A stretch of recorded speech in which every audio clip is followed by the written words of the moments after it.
Nabi ni ada satu poin Nabi sebut sebagai titik yang paling rendah lah dalam hidup Nabi SAW. Kerana Aisyah radhiyallahu anha, ibu kita, melihat Nabi balik daripada perang, gigi patah, helmet terperosok ke dalam pipi Nabi, berdarah.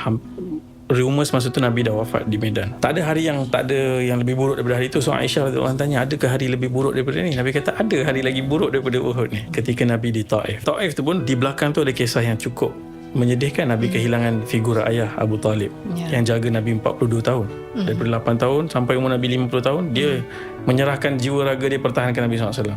Tapi Nabi rayu dia masuk Islam. Pada saat-saat terakhir pun dia tidak mengucapkan. Nabi sangat sedih. Pergi kepada Khadijah. Khadijah pun dah tenat dan nazak dan meninggal. Nabi kehilangan semua yang ada di dunia ni. So Nabi kemudian fikir Mekah mungkin dah tak ada tempat, tak ada cahaya. Nabi pergi dengan niat baik, pergi ke Taif, jumpa 3 pembesar ni, Abdul Yalil, Mas'ud, Habib ni, pergi cakap baik-baik, jumpa secara private, malah dimaki, diejek, diaibkan. Kemudian dipanggil budak-budak, dilempar. Kalau kita perhatikan, itu poin yang hari ni mungkin orang kata Tuhan tak adil. Betul. Kenapa aku? Kau nak apa daripada aku?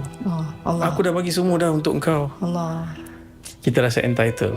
Kita mula rasa macam aku layak terima benda-benda yang lebih baik. Tuhan tak lakukan sebaiknya. Tapi Nabi SAW kemudian duduk di satu tempat tu, Nabi doa. Nabi kata apa? Dalam doa tu merangkul semua ketundukan seorang hamba. Nabi mengadu, Nabi meluahkan perasaan. Nabi kata, Allahumma ilaika ashku dha'fa quwwati. Ya Allah, aku mengadu kepada kau lemahnya kekuatan aku. Wa qillata hilati, dan sangat sedikit idea dan usaha. Aku dah cuba semua dah ni. It's not working. Wa hawani 'alan nas, dan hinanya aku di hadapan manusia. Kita ni kalau orang yang decent sikit, kalau sekali orang mencarut kat kita, kita akan rasa berdesing sebab kita tak biasa.